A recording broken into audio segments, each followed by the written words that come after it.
অধিকার ফিরিয়ে দেবে। শুভেন্দু অধিকারী আজকে নন্দীগ্রামে পা রেখে সেখানে কার্যত জোয়ারে ভেসে গেলেন এবং সেই সঙ্গে তিনি উল্লেখ করছেন আগামী 100 বছর বিজেপি ক্ষমতায় থাকবে এবং কেউ আইন বিরুদ্ধ যাতে কাজ না করে সেই বার্তাও দিয়েছেন আজ নন্দীগ্রামে বিধায়ক শুভেন্দু অধিকারী।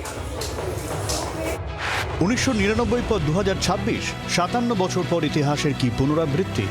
রূপনারায়ণ নদ পেরিয়ে অজয় মুখোপাধ্যায়ের পর আরও এক মুখ্যমন্ত্রীকে কি পাচ্ছে বাংলা? শুভেন্দু অধিকারীকে নিয়ে এবার সেই স্বপ্নই দেখছে নন্দীগ্রাম। আমরা তো নন্দীগ্রামবাসী চাইবো শুভেন্দু অধিকারীর রাজনৈতিক প্রতিষ্ঠাতা নন্দীগ্রামের আপামর জনগণ দিয়েছে, শুভেন্দুদা নন্দীগ্রাম থেকে মুখ্যমন্ত্রী শপথ নেবেন। এটা আমরা চাইছি, আন্তরিকভাবে চাইছি। এবার বাকিটা দাদার বিষয়। পরবর্তী মুখ্যমন্ত্রী কে হবেন তা নিয়ে এখন জোর চর্চা। একাধিক নামের মধ্যে শুভেন্দুর নাম নিয়ে জোর জল্পনা। 2016, 21, তারপর 2026, পর তিনবার।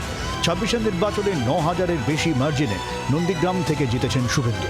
বুধবার সকালে নন্দীগ্রামে পা রেখেই জনজোয়ারে ভাসলেন।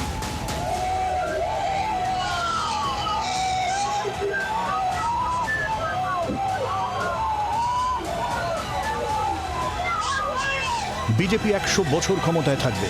নন্দীগ্রাম থেকে হুঙ্কার ছেড়ে দলের কর্মী সমর্থকদের হিংসা থেকে বিরত থাকার বার্তা দিয়েছেন শুভেন্দু অধিকারী। শান্তির দিকে পা যাতে কেউ না রাখে, আপনি আইন হাতে তুলবে, তাহলে তৃণমূলের বিজেপি সমান হয়ে গেল। দাদা জনগণের তো বিএনএস আছে, ভারতীয় ন্যায় সংহিতা, এবং সংকল্পপত্র ঘোষণার দিন আমাদের নেতা অমিত শাহজি বলেছেন যত অত্যাচার হয়েছে কমিশন সব কেস রিওপেন হবে। আমরা আইনি পথে গুন্ডাদের, ধর্ষকদের, চোরেদের ব্যবস্থা নেব। দলীয় কর্মীদের কড়া বার্তা দেওয়ার মধ্যেই মুখ্যমন্ত্রীর পদে শুভেন্দুর জন্য জোর সওয়াল নন্দীগ্রামের।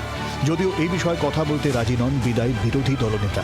মমতা অভিষেকের বিরুদ্ধেও কোনো বাক্য খরচ করতে রাজি নন অমিত শাহর আস্থাভাজন এই নেতা। নন্দীগ্রাম থেকে কিরণ মান্না, জি 24 ঘন্টা।